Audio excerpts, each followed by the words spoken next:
Well, hello everyone. I am super excited about this week's guest. It's Angel Magasano. Oh, I knew I was going to mess this up. Magasano, right? Magasano? Correct. All right, awesome. Tell us what you do and just give us more information about that. My name is Angel Magasano. I am the founder and CEO of the Little Black Book Companies, and I own Little Black Book Women in Business, which is an outlet for female entrepreneurs and leaders to connect through community, get self-development opportunities. We also offer courses and retreats for business building. And I also own Little Black Book Publishing Company, which is a hybrid publishing company, which commits to bringing the dream of authorship to female authors to reality. And I'm the founder of the Little Black Book Give Foundation, which is a 501c3 nonprofit organization. I'm the interim executive director while we look for an executive director. And the mission of that nonprofit is to raise funds so that it can be granted to women in business, and it will help them bridge the gap between self-financing their business and institutional loans. I love that. So let's start with the give. Sure. Tell me more about that. Tell our listeners more about that. Like, what brought you to creating that piece? The foundation was born in 2023 and is governed by a board of directors like all nonprofits are. But I've owned the Little Black Book Women in Business community for 12 years now. And one of the biggest struggles for women in business is acquiring the funds to scale their business. So if a female entrepreneur or a smaller business owner is not in a position financially to put a second mortgage on their home, sell all of their assets, and dump all of that into scaling the business, sometimes they find themselves stuck in not being able to grow the business. And they're on that cycle of, I'm working 80 hours a week just to make ends meet. I don't have the money to scale, but I don't have enough business to fund the scale. And it's that cycle, it's a hamster wheel that keeps women kind of stuck in that mid-range revenue stream where they just don't have the assets behind them to grow the business the way they want to. I love that. So is it more like a grant type of thing, a It is a scholarship? it is a grant situation. So we'll be making our first gift in March of 2025. That's exciting. So it is exciting. It is exciting. We'll be opening applications in January of 2025 for established business owners to make an application to come in and grab some of the grant money. And then we'll have a couple rounds of pitching application, and we will gift the money and in-kind package to our winners on the 7th of March. And it's a lot to pull together, but I'm very interested in helping a woman who's taken the leap to go into business, stay in business and not go out of business. Yeah. Yeah. I love that. I know you and I had a conversation a couple weeks ago about like sometimes the support at home is not always there. And so like sometimes those women that have businesses that don't have the all the support at home that they want to have, especially on the financial. And like I'm really blessed. My husband has a great job. He works, with an incredible company, and he's been helping finance, when I started my business, but not everybody has that. This is really great opportunity for women. Thank you. Well, I do know that a lot of women owners have selective support at home, and there's a lot of support when the business is killing it, and then there's not a lot of support when the business is on a downturn. But I think one of the challenges that a lot of women that I know have is that they just don't know what they don't know, and maybe it's a situation where a woman has taken the leap out of the corporate world to follow her passion and her Mhm. drive and her purpose. But she knows about business because she's been doing it, for years and years in the corporate world, but that doesn't translate into owner operator of a of your own business and what that looks like. So really getting women the education that they need on the financial side of the business uh, it is really where the purpose is coming. So certainly the gift of the money is going to be helpful, but also the underlying purpose of the grant is to make sure that these women understand the financing behind the business. Yeah, I love that. I love it. And it's true. There's a lot. Yeah, it's so true.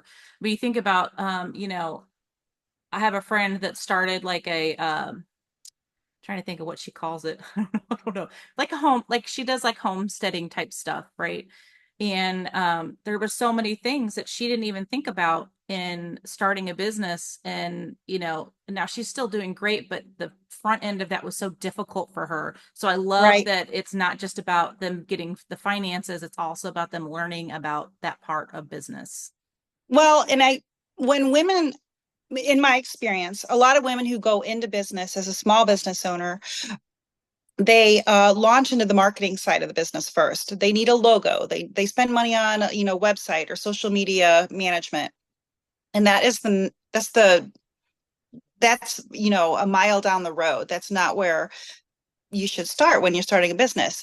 Um, I had we had a woman in a course this summer who was able to increase her monthly revenue by 97% simply because she identified that she was spending all of her time and money marketing to the wrong client. Mm, So, it's those foundational building blocks for women that I think a lot of women who take the leap to go into business don't understand that the business building does not begin with the marketing piece. The building business begins with understanding your product, your client, and your financing. yeah, no, that's so good. That is so good. I love that. Okay, so tell us about Little Black Book, Women in Business, just general. Yes, Little Black Book Women in Business. It started as a grassroots organization in Western St. Charles County, Missouri, with the Just A group, a very small group of women. Myself at the time, I had left the corporate world to be a stay-at-home mom, and I was a hobby business owner. I owned a cake design studio, so I was designing big, beautiful wedding cakes and celebration cakes for people.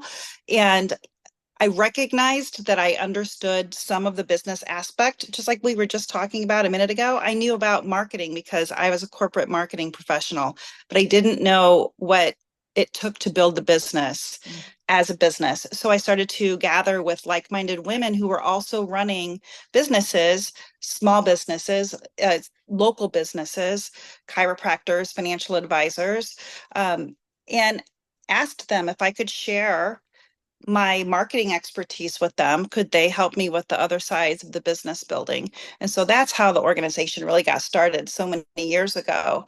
And now it has just grown into a community of women that are there to support other women in their journey toward becoming what they aspire to be. And we operate in 15 cities in Eastern Missouri and Southern Illinois. And it truly is a joy to just watch women connect authentically, share their best practices, and give back to the community through philanthropic and service deeds. love it. So, what's your dream for LBB? What's the long-term dream for LBB? I would really, the vision for Little Black Book would be to be represented in all time zones by the end of 2026. So integrating into new communities, and certainly the Little Black Book women's community is a different type of community. Uh, it solidly stands on a pillar of giving back to community. So it attracts a woman who is not only interested in business building, but also how they can give back to their own community. So integrating across the nation by the end of 2026 is definitely efforts that are underway, and that That's would that exciting. that would bring me a lot of joy to see the amazing things that are happening for women. The women, like I said, that have gone into business, that will stay in business because of the support, and the local nonprofits and community organizations that will benefit from a chapter of Little Black Book being in their community. Hmm.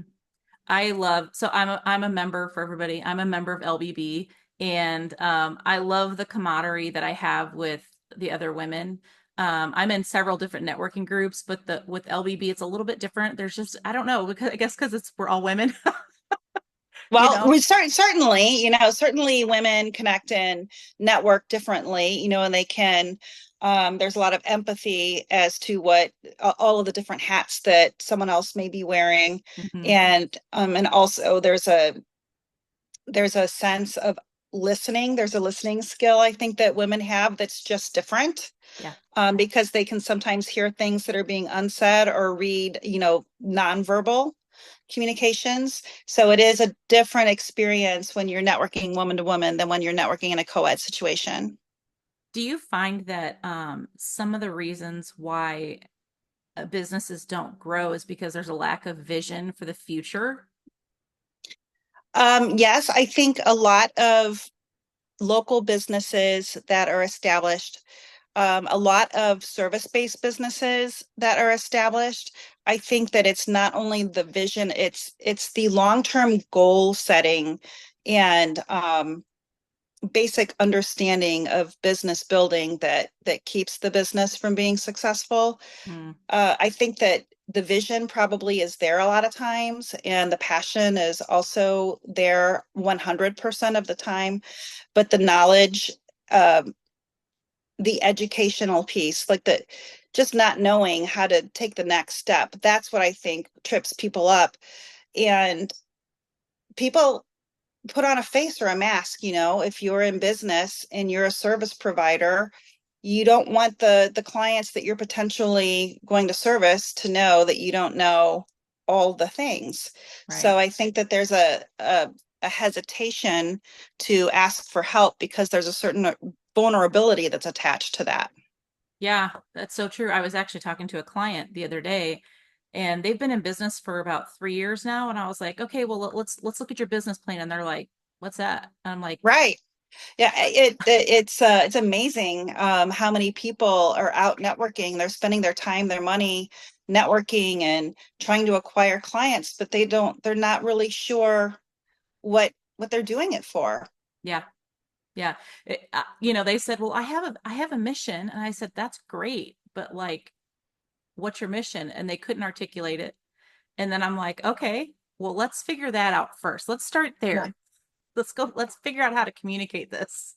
Right. Taking a deep dive down into those things is is so worth it, and really if you're an owner, you could probably sequester yourself for 3 days and really drill down deep into yourself and into the business to identify what is the mission, who does the mission, who is the client, and what are the what are the product offerings, and do the product offerings support the mission. Yeah. I think that one of the missteps that people tend to make is they go too so broad, they go so big in what they're trying to offer, that it tends to flow off mission. So keeping it simple is always the key. Yeah. I know when I first started my business, I got three of the what I consider the most brilliant business women that I know. And I'm like, I need a half a day of your guys' time. Are you willing to give it to me? And we sat down and we just like whiteboarded it out like across, and just was like, this is what I'm thinking. These are the things, like, tell me, poke holes in it. Poke holes where I need them poked. Right, So, right. And having a person like that you can have an accountability with, or, reaching up to somebody who's one or two steps ahead of you, um, is always so valuable because, it's human nature not to want to be mhm, left behind. So if you're inserting yourself with someone who's a couple steps ahead of you already, then naturally that person's going to pull you up and elevate you to their place. But yeah, I think that that's probably a big problem for a lot of women, is that they think they know, but they don't, or they're afraid to let anybody else know that they don't know. one of the things that I was really intentional about when I started my business, I was like, I need an advisory board. I need a team of people that I can bounce ideas off of, because it was just, it's just me. And so, like, Mhm. I might think it's a great idea and they might be looking at me going, that's a terrible idea, Amy. What are you doing? And I picked three people. I picked someone that was super creative. I picked someone that was a super savvy businesswoman that is killing it in the market that she's in. And I picked another woman who is now retired, but was excellent at what she did when she was in business. And I did that because I wanted to have wisdom, but also the creativity of the other individual, so that not every idea is the right idea, but it might be a part of the right idea. I agree with you. And having a mastermind situation where there's a sharing of ideas is super valuable because I know from my own experience that you get yourself, you're so in the rut of what you're doing and your ideas to have another point of view or someone else that will step in and say, but have you thought about this is Mm-hmm. so valuable. So I'm glad to hear you have a team of people that you can count on like that. And I think it's important for every woman to have a team, either a personal board of directors that could help them or, a board of directors for the business. It doesn't have to be formal, but it needs to be people that you can trust and that are going to not only steer you in the right direction, but steer you away from the wrong direction. Yes. I've had one of them call me after I've texted all three of them. Hey, this is an idea I had. Da da da. They call me like, Amy, I love you, but that is a terrible idea. And Well, I was you like, have to have somebody tell you no sometimes, right? yeah, Because you get so wrapped up in your own creativity. yeah, for And real. That is true. That is so true. Yeah, I actually just the other day, last week, I met with one of them. And I was like, man, my schedule has gotten so busy and I'm seeing all these things and I'm not saying no to the right things. And I want you just to look at it and give me feedback. And they were like, first of all, you're working way too much. Second of all, you're saying yes too much. And here's the things I would cut out. And I was just like, well, but I really like that. And they're like, that's not going to help you get further. And I'm like, okay, you're right. yeah, I think that doing a time audit at the end of the year before the new year begins is a really good practice. And maybe do it a couple of times a year. I always do a time audit at the end of the year. Where Hmm. am I spending my time? What's the return on my investment of time? And certainly it will turn up things that um, are wasted time. And then it'll also turn up those things that are working, and those things that are working, I need to triple down on because when Yeah. you identify what's working and you triple down on it, that's where doors really start to open. Yes, I agree 100%. It's really hard. I don't know if all women are like this, but for me, like I'm a giver. I want to help people. And so I'll give my time away. And yesterday, the last week, my mentor's like, you need to stop because your time is valuable. I was like, oh, you're right. I know. It's just really hard for me. It is, I think it is hard for high achieving women to high achieving women who have that giving nature to not want to sit down with someone who is, coming up behind them and tell them all of the things. I think it's just a matter of being picky of who you choose to bring in and mentor, right? Because now Yeah. you're in a position, Amy, where you can really be an effective mentor for somebody else, but um, you get to be picky with who that is, and make sure that when you're spending your time and your wisdom, it's with somebody who's really going to take your words and use them properly. Yeah. Yeah. And it's true. Like if you do have a mentor, right? All of us should have mentors in our lives as business owners. And I mean, I just think personally we should all have mentors too. The I know I value, do. I have several. right? The value that that person brings to you. Think about the value that you can bring to somebody else, but you can't be that value to like 15 people, like That's or right. 20 people. Well, and I think it's very flattering also when someone identifies you as a high achiever and or somebody that they aspire to emulate, and they're like, will you sit down with me and spend some time and tell me um so being caught in that, you know flattery space also is hard, right? Because it's a stroke to the ego for somebody to think that you're the bee's knees and they want to, emulate your success. Hmm. But that is also can be a detriment to you, the individual, and your growth plans, right? Yeah. Because then you're pouring into others so much that your cup gets empty. Yeah.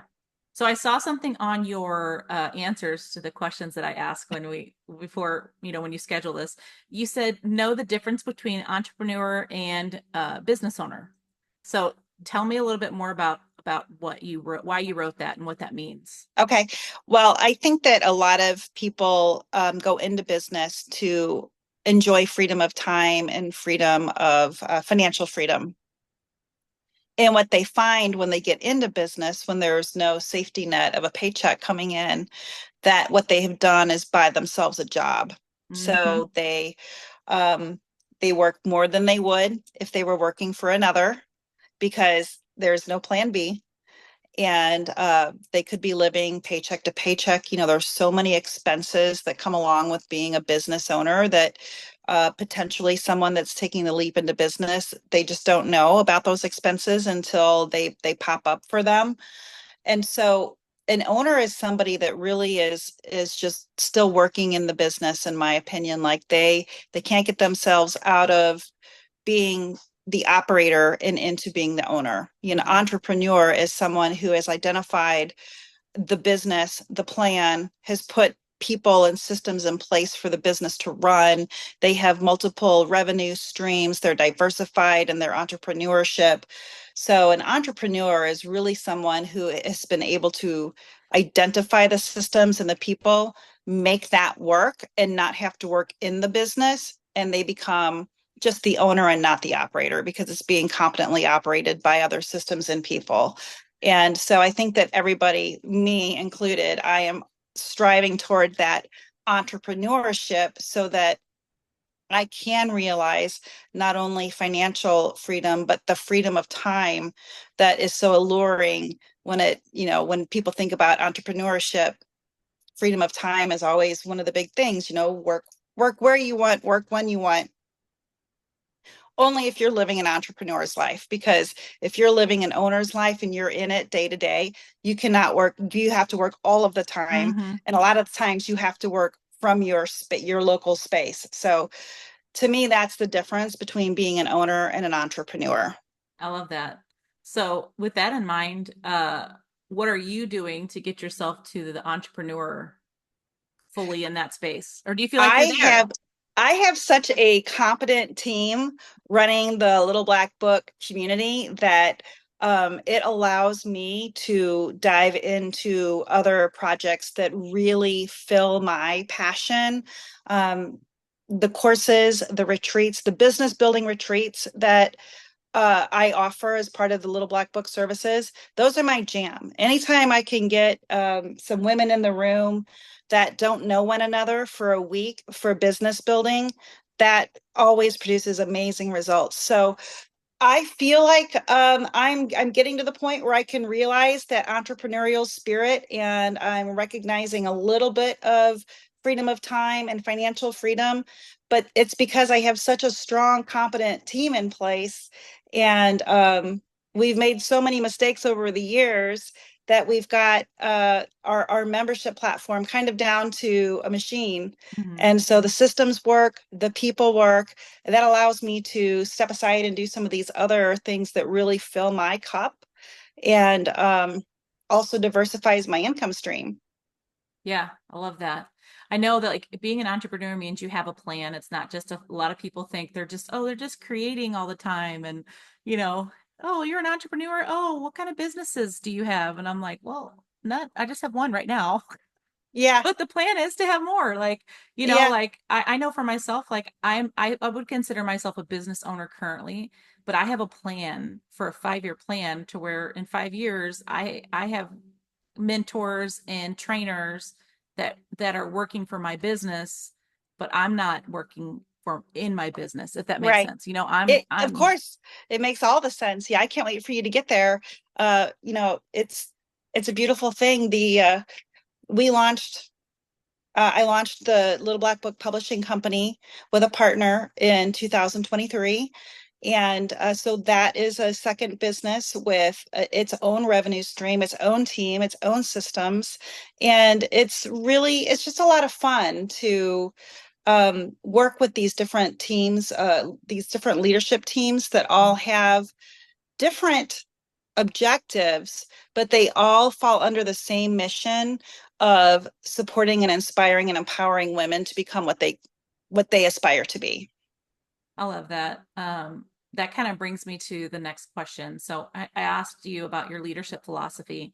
I believe that leaders are inspirers. They're not just someone that's telling people what to do, but they're actually investing in their people, and then they're inspiring their people. So tell me your philosophy for leadership. I am I am a creative. So I live way up here in a pink and fluffy world. And one of my um, someone I aspire to be like is Sarah Blakely, and she owns, she's founder of Spanx, and she just launched Sneaks. And one of the things that she said in her master class is never stop iterating, which I resonate with because I am a creative. And so I'm always creating. I'm creating the next thing for the community, the next product offering that is going to support a woman in business. But I learned a long time ago that my gift is in the imagining and the inspiring and cheerleading and helping people get to where they want to be. My strength is not in the administration side or the leadership development side of the organization. So having put really great team members in place to run those pieces of the business has really helped the entire business just excel. So I would say my leadership style really is to delegate and release. Like I trust these women. They understand the brand, they understand the mission, and they understand their strengths and my strengths. So together we're able to make it all happen.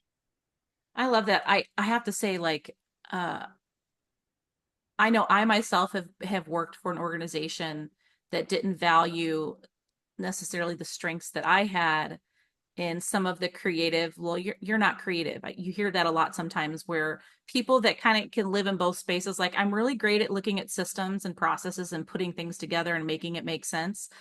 And a lot of people assume because someone thinks that way that they're not creative. But I'm a huge person about creative is relative depending upon those person's strengths, right? So Right. Oh, I like, agree. like it takes a creative mind to look at that process and say, what can we change about this to make this more effective?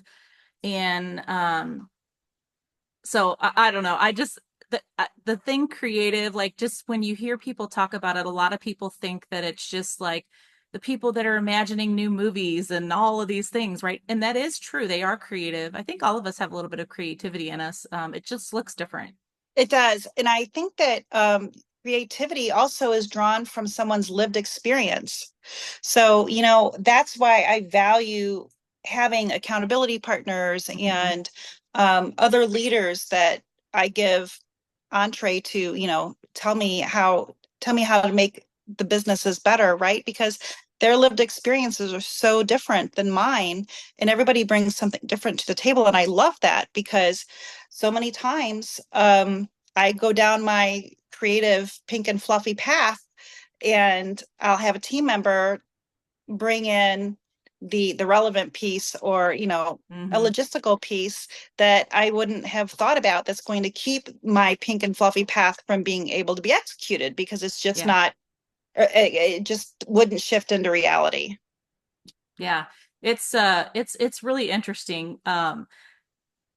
There's so many people with creativity that get even when they're running their own business, they stop being creative, like kind of something you were talking about earlier. They start doing all the things in their business, and they stop the creativity, which actually what makes them brilliant at what they do.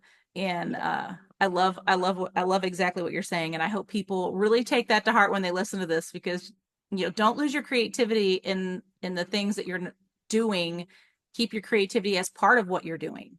Yeah, I agree. I think one of the keys to keeping that creative spirit as an owner is delegating those things that you're not good at. Yes. And when you are a new owner and money is tight, it's very tempting. And sometimes you have to do all of the things. Sometimes there's just no other option than for the owner to handle all of the things.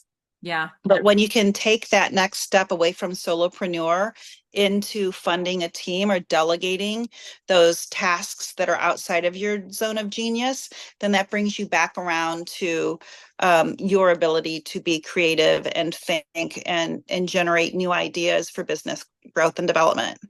I love that. Just a quick little nugget for those of you that are in the doing stage still, like time block your time. So you're not spending a bunch of time on the things that you absolutely don't really like. And so it's draining you. And by the time you get to the things that you really enjoy about your business, you're just drained and you don't want to do it. Block out your Mhm. time. I mean, do you do that, I Angela? do. I do. I time block. It did, to be honest, it took me a lot of years to get to that stage, though.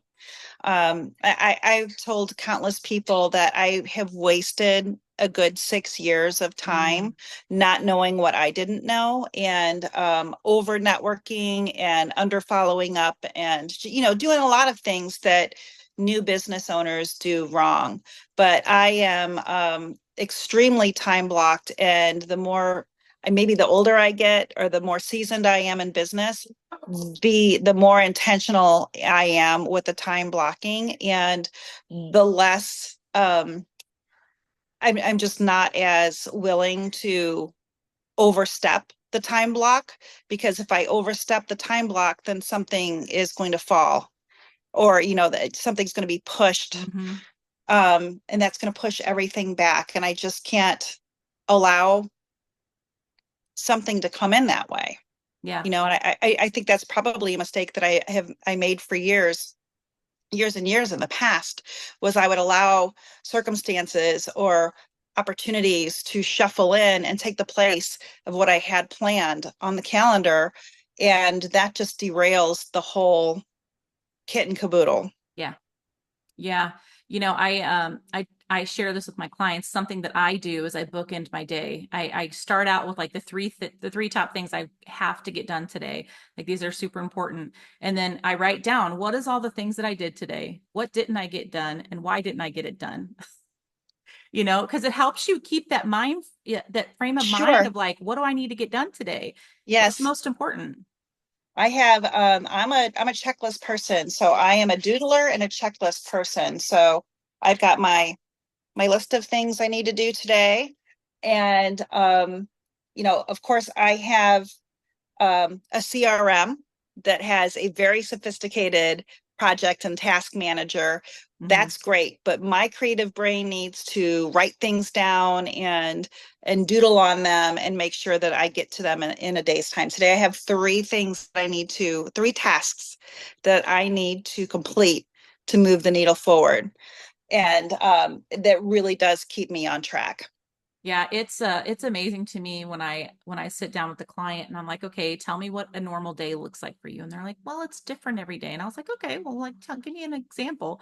And then they can't articulate or tell me exactly what they do because they're not like organized in their process for the week. And organized, that scares some people, Sure. right? It scares some people, but organizing yourself doesn't mean that you like I do believe in time blocking. I think it's really important. I tell my clients all the time, well, I had something come up and I had to go to this meeting. I said, okay, well, just move it to a different time later in the week. Like, Right. Right.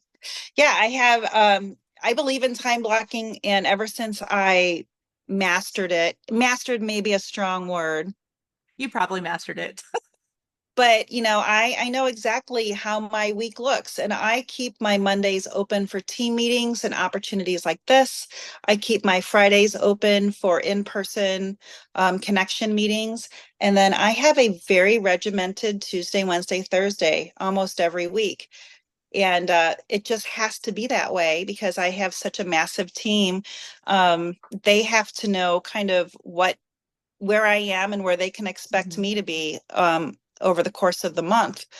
In the course of the year, honestly, they have my 2025 master calendar already, so that as they plan events, special events, and places or educational opportunities where they need me to be present, they already know, some of the big life milestones I have blocked into my calendar for Hmm. 25 that where I'm going to be unavailable.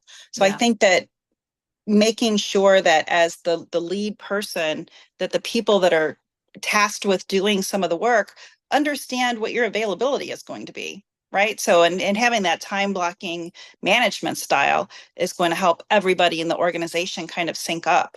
Yeah. Yeah, it is. It's funny. I had someone that I was working with, and they're very visually creative, and they were like, "Well, I'm terrible at that stuff." And I tell people all the time, like, you might not be good at it, but doesn't mean that you can't do it. Don't let that be an excuse for a lack of organization on your part. You just have to find the right way to be organized that works for you, because everybody's a little bit different. That's right. That's right. And I think that, and as a creative, I give myself a lot of grace to be uh, distracted, Hmm. and I do my best to write that into my time block as well. Right. You know, some of the other creatives that I know and love, sometimes they struggle because they feel like if they're not working between 8 and 5 p.m. Monday through Friday, they're not working. Well, they need creatives don't always work like that. You know, you can't force yourself to be creative. When you're in a creative mindset, you may work for 3 days straight, day and night, and then not have another productive session for, Mm. a week or 10 days. And that's just the way it is. But I think that when you're talking about a person who may not think they have the capability of time blocking, finished is better than perfect, right? If they can just start somewhere and Hmm. just know that, Thursday is the day when all of the Zoom calls are booked, right? That's a virtual networking day. That's Thursday every single week. And that's like one tiny little step toward being, successful in organizing your own time. Yeah, I love that. So tell me, like, what does your typical morning look like? I am not a morning person, but I'm usually awake by 6:30 or 7 in the morning. And I like to journal whatever my thoughts are because if I can remember my dream, I journal it down because I Hmm. always have the craziest dreams. I am a reader in the morning. I like to sit in silence and drink some coffee and read a book. And then I launch into my day about 9 o'clock every morning. Um, if I don't have a an appointment or a networking coffee in the morning, I will get a walk in before I start any office work. Love it. Love Yeah, it. I should be. I would love to be. I would love to tell you that I'm better at getting up and working out every morning, but that's just not the truth. I don't So, I don't love getting up in the morning either. My husband's like a 5 o'clock in the morning guy, and I'm like, good no, for you, babe. He goes, well, you should get up with me. I'm like, no, thanks. I like to kind of ease into my day, and I can be very, very productive in the morning. Um, After I've had time to what Joe and I call defrost, after I've Mm, had time to defrost and get some of my thoughts down on paper, then I can be very productive for the next 4 or 5 hours. Uh, but yeah, I'm maybe 2025, I can tell you that I'm a workout every day person. But I think that for me, it's going to be an afternoon. I'm an afternoon worker outer. yeah. I bought a little trampoline, and I jump on the trampoline once in the morning, once at night. It's kind of fun. I Love like that. it, and it helps your lymphatic system. I know it's kind of weird, but it's just But that sounds like play, right? That doesn't sound like a workout. That sounds like playtime. right. I know for me, it's really important for me. I start my day, and I write down three things I'm thankful and grateful for. I write down two things that are affirming of myself. I don't know about you, but I know, like, I can get in my head sometimes and just start to think negatively, and Sure. it reframes my mindset in the morning. And then I write down, what was a win that I had yesterday? Right? What was the one win that I had for the day before? Because that helps you going into your next day of like, okay, these are the things I'm grateful for. Here's the things I'm affirming myself with. And here's my win yesterday. So I'm going to kill it today. I'm going to kill it with something today. I love that. I love that. So you start your day very intentional. and very positively affirming. That's great. Yeah. I teach my husband teases me. He's like, "You're always a half glass full." And I was like, "And you're always a half glass empty. So it's okay. It works great." Yeah, it is, but the half glass empty or full, it's not a bad or a good thing. It just is. It It's just just is. a point of perspective. Yeah. All right. So last thing, and this will all be in our like when I post it and all that stuff. So, but tell us like share like do you have podcasts, your books, like how does someone get involved with women a little black book, women of business, little black book? Like how does give us all the details. Okay. Well, we would love, I'm always looking for talented women to come into the community. So the Little Black Book Women in Business community is locally driven. A lot of it is tied to municipality. And I've always said that it's not about the quantity of women that are engaged in our organization, it's about the quality. We really are looking for a woman who is authentically ready to share of themselves with others and community. So certainly we were looking for women in leadership and owners to come in and join our organization for networking and for business building. But we have a pretty comprehensive website at womenoflbb.com where you can find information on the community. It also links to the courses and retreats that we host. It also will link to the publishing company site if somebody is interested in publishing a book. And when I talk about women publishing books, Amy, I love the book that you sent me. I just cracked into, and love that women want to publish self-development books and put their wisdom on display. But we're also very down to publish children's books, travel guides. We published a novel in 2024. We'll publish a smut book because we're not afraid of our sexuality. And but it really is a hybrid publishing company for any type of work that somebody may be aspiring to write. Uh, and so that's where you can find me. Love it.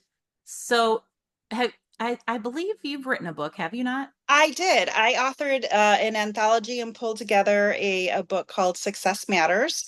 And it's the story of 13 women who have really fought through um, some tribulations and some obstacles in their way and have overcome to create successful businesses and lives for themselves. So it's a very inspiring, easy read. I love it. Success Matters is the name of that book. And where can someone buy that from? That's available on Amazon and any other place, any other online bookseller. Awesome. Well, Angel, I really appreciate you coming on with me today. And what's a last like little wisdom nugget for people? One of the mottos that we use in Little Black Book is when we all run together in the same direction, there is no stopping us. And I say that more and more often because my experience has shown me over the years that when a group of talented, driven women get together and they put their minds together toward any objective, there is no stopping it. In my mind's eye, a metaphor would be like if you see the running of the bulls coming at you, you are never going to stop that, right? So I think that what I would leave with the women watching the podcast or anyone is find your community that you can run with, that you align with, and you'll be unstoppable. Awesome. Thank you so much. And guys, look for her information in the post or in the chat. And I just really appreciate you doing this today. So I appreciate the time and very much enjoyed the conversation. awesome. Well, thank you so much.